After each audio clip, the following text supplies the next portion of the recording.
ಸಹ್ಯಾದ್ರಿ ಮಡಿಲಲ್ಲಿ ವರಾಹ ಪರ್ವತದ ಗಂಗಾ ಮೂಲದ ಹಸಿರ ಸಿರಿಯಲ್ಲಿ ಮೌನವಾಗಿ ಹುಟ್ಟಿ ನಾಡಿನ ದಾಹ ತೀರಿಸುವ ಆ ಕರುಣಾಮಯಿಯೇ ನಮ್ಮ ಮಲೆನಾಡಿನ ಹೆಮ್ಮೆಯ ತುಂಗಾ ನದಿ. ಒಂದು ನದಿ ಅಂದ್ರೆ ಬರೀ ನೀರಿನ ಹರಿವಲ್ಲ, ಅದು ಕೋಟಿ ಕೋಟಿ ಜನರ ಜೀವನಾಡಿ, ಅದನ್ನು ನಂಬಿ ಬದುಕುವವರ ಭಾವನಾಡಿ. ಚಿಕ್ಕಮಗಳೂರು ಜಿಲ್ಲೆಯ ಮಲೆನಾಡಿನ ನಡುವೆ ಜನ್ಮ ತಾಳುವ ಈಕೆ ಭದ್ರಾ ಹಾಗೂ ನೇತ್ರಾವತಿ ಎಂಬ ತನ್ನಿಬ್ಬರು ಸಹೋದರಿಯರ ಜೊತೆಗೆ ಭೂಮಿಗೆ ಬರುವ ಪರಿಯೇ ಒಂದು ಸುಂದರ ಕಾವ್ಯ. ಶತಮಾನಗಳಿಂದಲೂ ಗಂಗೆ ಶ್ರೇಷ್ಠವೋ ತುಂಗೆ ಶ್ರೇಷ್ಠವೋ ಅನ್ನೋ ಪ್ರಶ್ನೆ ಹಲವು ಬಾರಿ ಕೇಳಿ ಬಂದಿದ್ದುಂಟು. ಇದಕ್ಕೆಲ್ಲ ಉತ್ತರ ನಮ್ಮ ಹಿರಿಯರ ತುಂಗಾಪಾನಂ ಗಂಗಾ ಸ್ನಾನಂ ಅನ್ನೋ ಒಂದೇ ಒಂದು ಮಾತಿನಲ್ಲುಂಟು. ಗಂಗಾ ಮೂಲದಿಂದ ಹೊರಟು ದಟ್ಟ ಕಾನನದ ಬಂಡೆಗಳ ನಡುವೆ ಬಳುಕುತ್ತಾ ಬರುವ ಈ ಶಾಂತ ಸ್ವರೂಪಿಣಿ ಮೊದಲು ತಲುಪುವುದೇ ಶೃಂಗೇರಿಯನ್ನ. ಜಗನ್ಮಾತೆ ಶಾರದಾಂಬೆಯ ಪಾದ ತೊಳೆದು ನದಿಯೊಡಲ ಮೀನುಗಳಿಗೆ ಕಾವಲಾಗಿ ಸ್ಫಟಿಕ ಶುದ್ಧ ಹರಿವಾಗಿ ಅಲ್ಲಿಂದ ಮುಂದೆ ಊರೂರನ್ನು ಸಲಹುತ್ತಾ ಬಂದು ತೀರ್ಥಹಳ್ಳಿಯ ಮಣ್ಣಿಗೆ ಕಾಲಿಟ್ಟು ಸಾಹಿತಿಗಳ ಸಾಹಿತ್ಯದ ಗಮಕ್ಕೆ ಜೀವ ತುಂಬಿ ಅದೆಷ್ಟೋ ಕವಿಗಳ ಕಲ್ಪನೆಗೆ ಬಣ್ಣ ಹಚ್ಚುವಳು ಈ ತುಂಗೆ. ಶಿವಮೊಗ್ಗದ ಕಡೆಗೆ ಹೆಜ್ಜೆ ಹಾಕಿ ಗಾಜನೂರಿನ ಅಣೆಕಟ್ಟಿನ ಮಡಿಲಿಗೆ ಬಿದ್ದು ಹಾಲ್ ನೊರೆಯಂತೆ ದುಮ್ಮಿಕ್ಕಿ ಅದೆಷ್ಟೋ ರೈತರ ಬಾಳಿಗೆ ಹಸಿರ ತೋರಣ ಕಟ್ಟಿ ಕೋಟಿ ಕೋಟಿ ಜೀವಗಳ ದಣಿವಾರಿಸಿ ಉಸಿರಾಗುತ್ತಾಳೆ. ಬೋರ್ಗರೆಯುವ ಸಹೋದರಿ ಭದ್ರೆಗೆ ತದ್ವಿರುದ್ಧವಾಗಿ ಶಾಂತ ಸ್ವರೂಪಿಣಿಯಂತೆ ಹರಿವ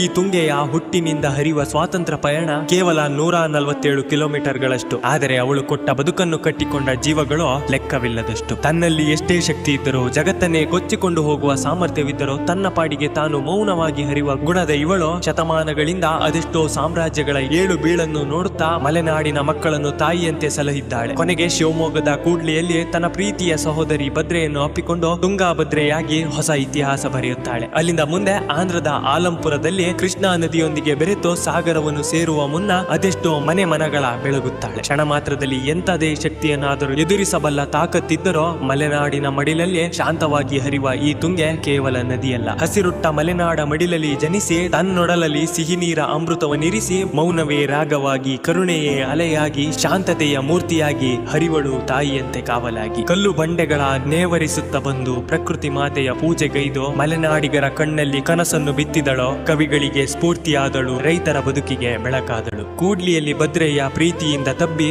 ಒಂದಾಗಿ ಸಾಗಿದ ಈ ಕರುಣಾಮಯಿ ಕೇವಲ ನದಿಯಲ್ಲ, ಇವಳನ್ನು ಹಾಡಿ ಹೊಗಳಲು ಪದಗಳೇ ಸಾಲಲ್ಲ. ಸಹ್ಯಾದ್ರಿಯ ಹಸಿರ ಮಡಿಲಲ್ಲಿ ಬಂಡೆಗಳ ಮೌನವ ಮುರಿಯುತ್ತಾ ಹುಟ್ಟುವ ತುಂಗೆಯ ಒಂದೊಂದು ಹನಿ ನೀರು ಬರೀ ನೀರಲ್ಲ, ಅದು ಸಾವಿರಾರು ಜನರ ಬದುಕನ್ನು ತಣಿಸುವ ಜೀವಧಾರೆ. ನದಿಯಾಗಿ ಹುಟ್ಟಿ ಕೋಟ್ಯಾಂತರ ಜೀವಿಗಳಿಗೆ ಆಸರೆಯಾಗಿ ಕೊನೆಗೆ ಕಡಲನ್ನು ಅಪ್ಪಿಕೊಳ್ಳುವ ಈ ತುಂಗೆ ಬರೀ ನದಿಯಲ್ಲ, ನಾಡಿನ ಹಲವು ಜೀವ ಸಂಕುಲದ ಉಸಿರು. ಸರಿ, ಹಾಗಾದ್ರೆ ಫಾಲೋ ಮಾಡ್ಕೊಂಡು ಸಪೋರ್ಟ್ ಮಾಡಿ. ನಾನು ನಿಮ್ಗೆ ಇನ್ನೊಂದು ವಿಡಿಯೋದಲ್ಲಿ ಮತ್ತೊಂದು ವಿಷಯದೊಂದಿಗೆ ಸಿಗ್ತೀನಿ. ಅಲ್ಲಿವರೆಗೂ ನಮಸ್ಕಾರ.